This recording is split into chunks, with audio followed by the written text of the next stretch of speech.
তো আপনার বাড়ির পাশে একটা কুকুর মরে পড়ে আছে, তো কুকুরটা টেনে নিয়ে গিয়ে একটা গর্ত খুঁড়ে পুঁতে দিলেন, বিনিময় জান্নাত। প্রমাণ বুখারী মুসলিম। এখন আপনি নামাজ পড়েননি, তখন এই নেকিটা কি হবে? এই নেকিটা আল্লাহ কেটে দিবেন, ক্রস দিয়ে দিবেন, এটা বাতিল। সালাত এমন একটি ইবাদত, নামাজ এমন একটি ইবাদত যার উপরে নির্ভর করে অন্যান্য ইবাদত। ইবাদতের জগতে একটা বড় ইবাদত হলো হজ। আল্লাহ রাসূল সাল্লাল্লাহু আলাইহি ওয়াসাল্লাম বলছে, যার হজ কবুল হয়েছে সে হয়ে গেছে সেই দিনের মতো যেদিন তার মা তাকে জন্ম দিয়েছে, নিষ্পাপ হয়ে গেছে। আপনি হজ করেছেন কিন্তু আর নামাজ পড়েন না, এখন হজের নেকিটা আল্লাহ কি করবেন? ইবাদতের জগতে সবচেয়ে দামি ইবাদত হলো দান।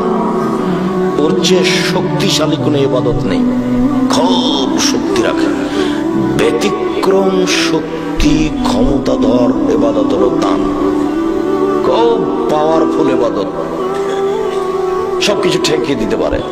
কবরের শাস্তি বন্ধ। মার নামে 2000 টাকা দান করলাম, কবরের শাস্তি বন্ধ।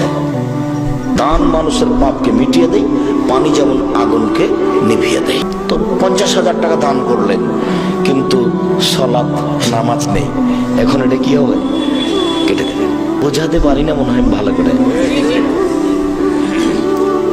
রমজান মাসের রোজা সেম একটা দামি ইবাদত, আল্লাহকে সন্তুষ্ট করার সবচেয়ে বড় মাধ্যম।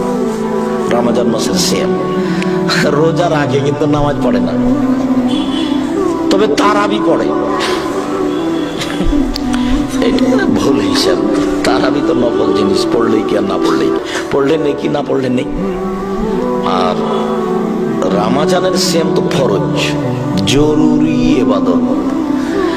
আপনি এখন ওটা করেছেন কিন্তু নামাজ পড়েননি, তাহলে রমজানের রোজা সিয়ামটাকে আল্লাহ কি করবেন? কেটে দিবেন। এক আশ্চর্য ইবাদত, যার জন্য সব সময় করা লাগে। ওযু করে নামাজ পড়তে হবে, পানি নেই, তেমন করে পড়ো, বলে মাটি নেই, এমনিতেই পড়ো। কিবলার দিকে মুখ করে নামাজ পড়তে হয়, পশ্চিম বোঝা যায় না, এমনিতেই পড়ো। দাঁড়িয়ে থেকে সালাত আদায় করতে দাঁড়িয়ে থাকা যায় না, বসে থেকে পড়ো, বসে থেকে পড়া যায় না, শুয়ে থেকে পড়ো। পরিষ্কার কাপড় পরে নামাজ পড়তে হয়, পরিষ্কার নেই, তো যে কাপড়ে পেশাব পায়খানা লেগে আছে সেটা পরেই পড়ো। মানে একটা নয়, উলঙ্গ হয়ে আছে, ওভাবেই পড়ো। মানে নামাজে এমন একটা আশ্চর্য ইবাদত যে মানুষের কোনো সমস্যা বোঝে না, কোনো সমস্যা বোঝে না। আব্বু সালাত আদায় করো, পরিবারকে জাহান্নাম থেকে বাঁচানোর দ্বিতীয় পথ। রাসূল সাল্লাল্লাহু আলাইহি ওয়াসাল্লাম বলেন, মুরু আওলাদাকুম বিসসালাত ওয়া হুম আবনাউ সাবঈ সিনিনা।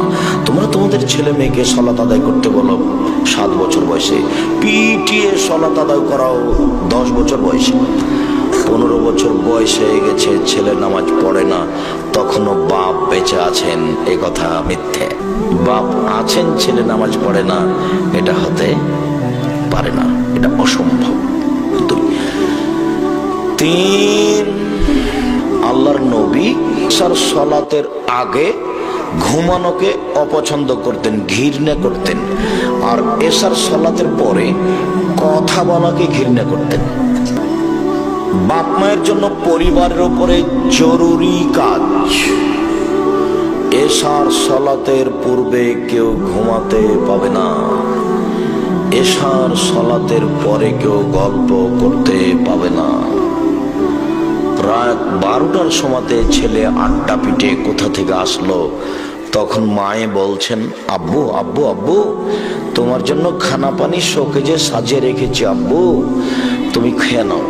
মা একবার বললো না যে তুই কোথায় গেছিলি এত রাত্রে কেন?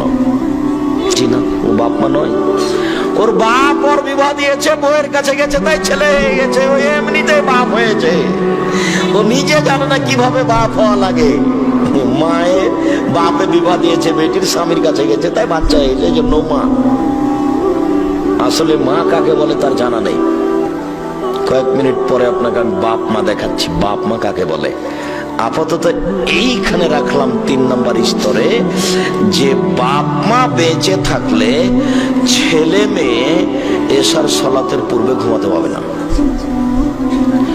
আর এশার সালাতের পরে ছেলে মেয়ে গল্প করতে পাবে না, আড্ডা পিটতে পারে না, দোকানে বসে গল্প গুজবে লিপ্ত হতে পারে না, টিভি নিয়ে বসে দিন কাটাতে পারে না।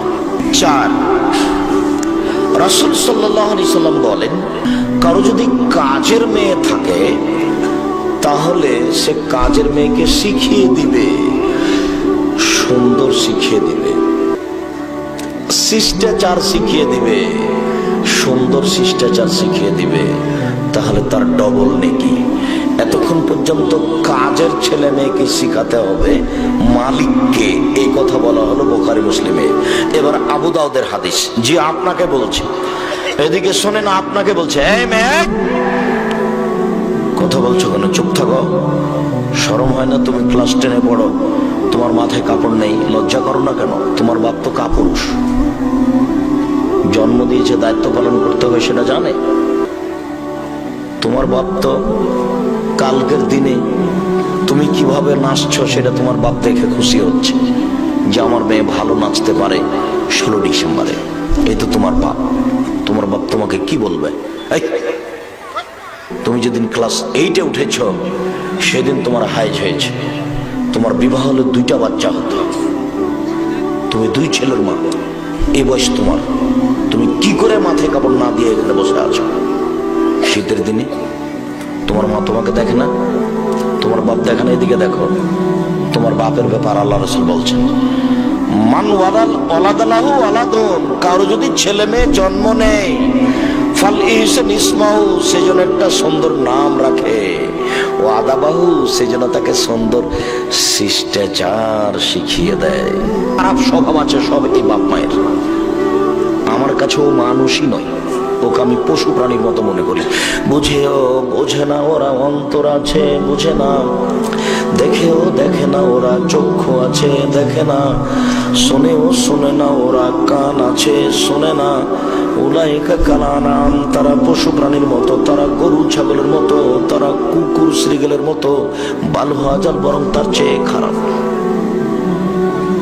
আল্লাহ বলছেন যে ও পশু প্রাণীর মতো বাপ, গরু ছাগলের মতো, কুকুর শ্রীগালের মতো বাপ মা। তবে আল্লাহ এখনো তাকে কুকুর শ্রীগাল বলেন না। কেন? আজকের বক্তব্যের উপরে রেডি হতে পারেন না, ছেলে মেয়ের উপরে কঠোর হব, নিজেও ঠিক হব, কিন্তু গরু ছাগল কোনোদিনই ঠিক হতে পারবে না। আল্লাহ মানুষকে গরু ছাগল বলেননি, বলছেন গরু ছাগলের মতো। পরের বাক্যে বলেছেন ভালো হয় তার চেয়ে খারাপ। তার চেয়ে খারাপ কে? তার চেয়ে খারাপ তোমার বাপ। আব্দুল রাজ্জাক এভাবে বলছেন কেন? আপনাকে কত সম্মান করে ডেকে নিচ্ছে, আর আপনি বলছেন আমার বাপ কুকুর শ্রীগালের চেয়ে খারাপ। যে তোমার দাদা মারা গেছেন 10 বছর হলো, তো তোমার দাদা 5 বিঘা জমি রেখে গেছেন। 5 বিঘা জমি তোমার বাপ নিবে সকালে আর তোমার ফুফু নিবে বিকালে, এরকম না একসাথেই নিবে। 10 বছর থেকে যে তোমার বাপ তোমার ফুফুকে এখনো জমি দেয়নি, তো তোমার বাপ কুকুর শ্রীগালের চেয়ে ভালো না খারাপ? তুমি একটু বলতে পারো না তোমার আব্বাকে, জি আব্বু, ভাগ্য নিয়ে জন্ম নিয়েছি, ভাগ্য ছেড়ে আসিনি, ভাগ্য নিয়ে এসেছি। ভাগ্যে যদি জমিদারি থাকে জমিদারি করে খাবো আব্বা, ভাগ্যে যদি ভিক্ষা চাওয়া থাকে ভিক্ষা করে খাবো, ফুফুর জমি খাবো না। তোমার আব্বার আর একটা খারাপ স্বভাব তোমাকে বলি, তোমার ফুফু যখন জমি চাই তখন তোমার আব্বা বলে যা যা যা জমি দিয়ে চলে না, আর কোনোদিন আসবি না, এ বাড়িতে পা দিবি না। তোমার বাপের স্বভাব এটা। ও কি তোমার বাপের জমি চাচ্ছে না, ও তার বাপের জমি চাচ্ছে, ওর বাপের জমি চাচ্ছে। তোমার বাপ সকালে নিবে, তোমার ফুফু বিকেলে নিবে, এই অনুমতি নেই। আর তুমি যদি আমার কথা বলো, আমার আব্বা বেঁচে নেই, তো মাটি দিয়ে এসে আমরা ভাই বোন বসে আগে জমি ভাগ করেছি, তারপরে রাতের খেয়েছি। আমার নিজের কথা বলছি।